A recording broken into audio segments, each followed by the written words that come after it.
This show is part of the Haunted Attractions Podcast Network. Find all of our shows at hauntedattractionspodcast.com. This is Haunting the Globe. Short but intense interviews from haunted attractions around the world.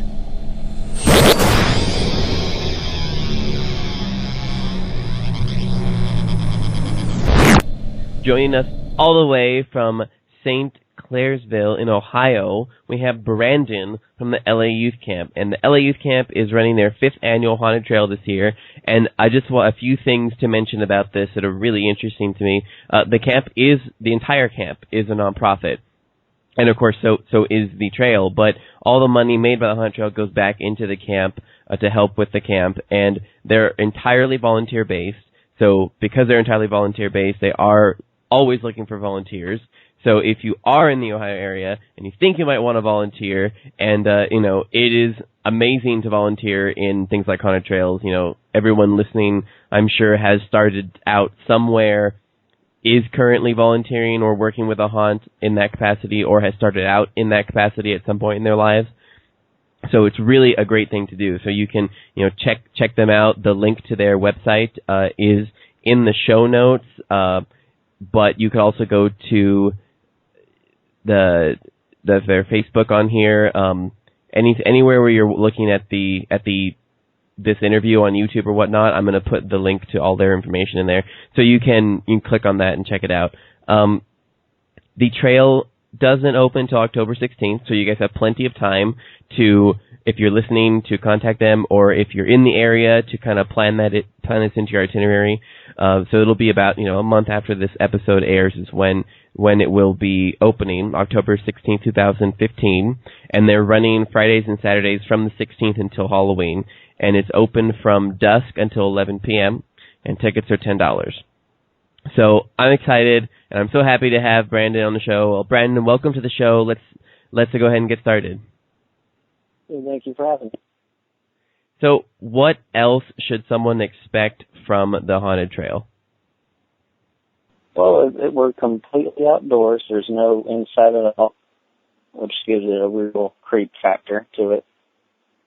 Like you said, this is our 5th year. The trail's roughly 3/4 of a mile, with a lot of different scenes and scares that we're adding this year to it. We're teaming up with Lee Marie Photography again this year, and she's going to be at a certain scene. And when we scare you, she's going to snap your picture, and we're going to throw those up on Facebook, which was our first year doing last year, and a lot of our customers seem to really enjoy that. Oh, yeah, man, that sounds fun. I mean, I know some people don't like getting their picture taken when they're, terrified, but that's, it makes for great fun. And would you suggest that, what age range are we looking here for the Haunted Trail? Oh, well, we rated it PG-13, so anyone under 13 must have a parent or adult with them. And that's just roughly because we've done this for so long. As an actor, you don't feel good when you make a little kid cry. Man, I just had a previous episode last week with Evil Twin Studios in Los Angeles, and one of the big quotes I'm never gonna let them forget is "We just like making children cry." So that's that's kind of funny, but yeah. So for those of you out there listening that are in the area, PG-13, younger kids, no. So can you give us a brief history of the Haunted Trail and how it came to be? I know this is your 5th year, and that's kind of a while. So can you give us a little snapshot of the 4, almost 5 years? I can actually give you a little bit of history on the camp, because we were actually out there camping when we came up with the idea for the Haunted Trail. We were camping with the Boy Scouts, and we went on a hike up in the woods and came across this rock.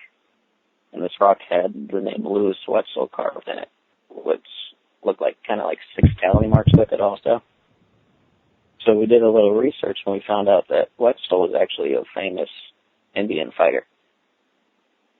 So we figured that the scratch marks were kind of like his victims, I guess they would be.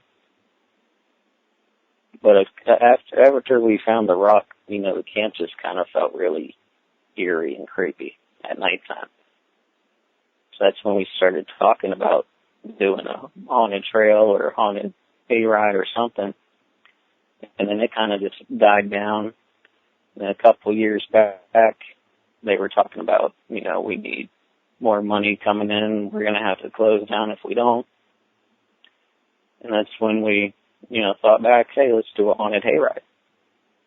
We planned the haunted hayride. We got, here's this scene, here's that scene. And then the year before we opened, a haunted hayride actually opened up literally a mile from where the camp was. So it was like, oh, we can't really do a hayride. Yeah, so that's when we decided, let's do a haunted trail instead. And everyone got on board and was really willing to help. And the first year was pretty tough, not really knowing what we've done or to do. And then just, experience and looking up different haunts online and haunted trails just gave us a lot of new ideas, and we've been just planning ever since. Well, that's excellent. I really like how you, sought out other sources of inspiration after your first year to kind of get you through that. That's great. And especially that, the original idea was born because of, perhaps an actual haunting at the camp, or, that there's actual, a really backstory there to the camp and what you guys discovered with the rock there. That's very cool. And just so our listeners and everyone understands, the entire camp is, when you say, you needed money to come in to keep it running, the entire camp is volunteer, correct? Like it's a volunteer camp, and you guys run year round? Yes, sir, all year round. We, turn the water off during winter time because it gets pretty cold up here in Ohio. But, other than that, if they would like to come out and camp, we'll gladly rent to them. And no one gets paid at all. No one makes any profit. All the profit from the trail or any other campers coming in, all goes back to the camp. That's really neat. That's awesome. To have a place like that up there in your area where people can go. That's really neat.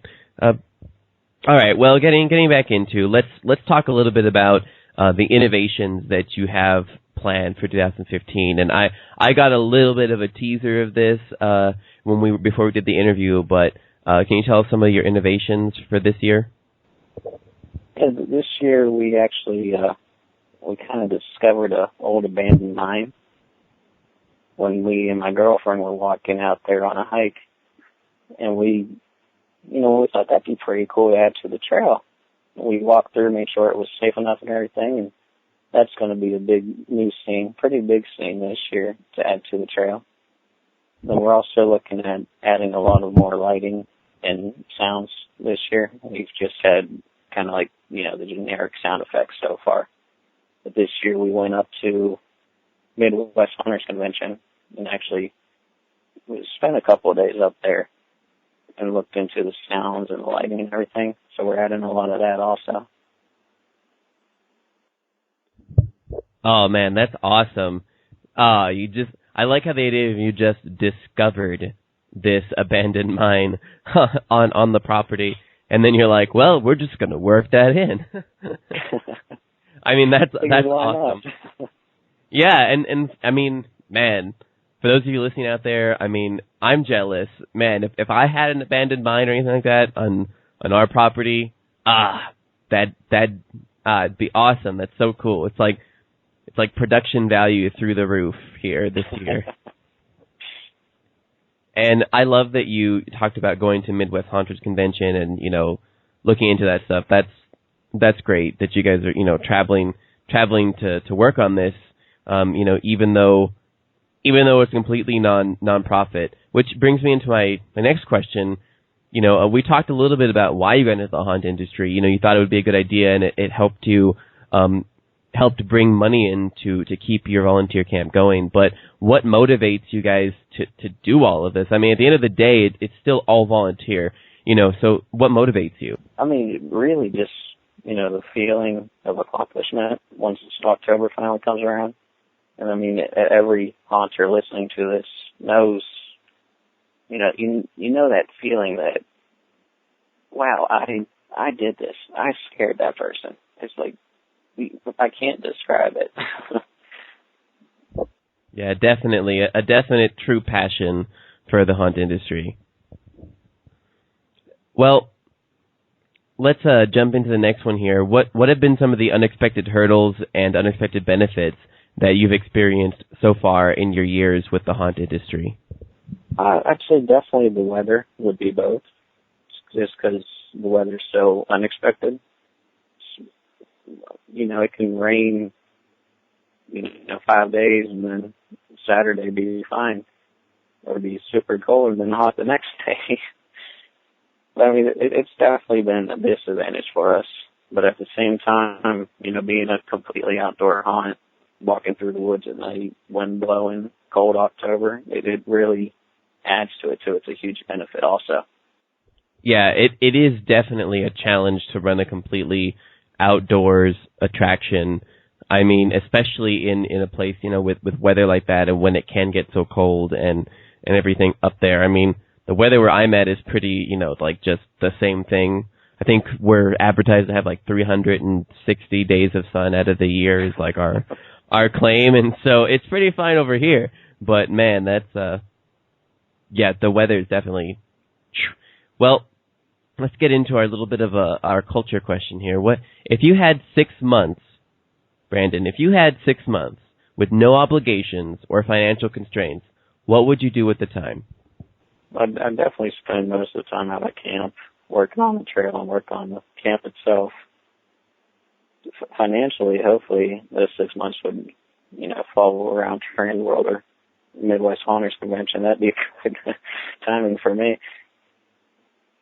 But definitely, improve the camp itself. We could use some tractors or something to help out the camp, and then improve the trail. That way more people come and the camp gets more notice.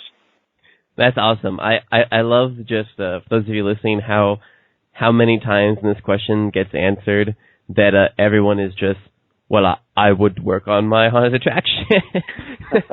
it really speaks again, to the unifying factor about everyone listening with the passion for this, which is awesome. And, mentioning having the time to go to Transworld and Midwest Haunters, those are precious things.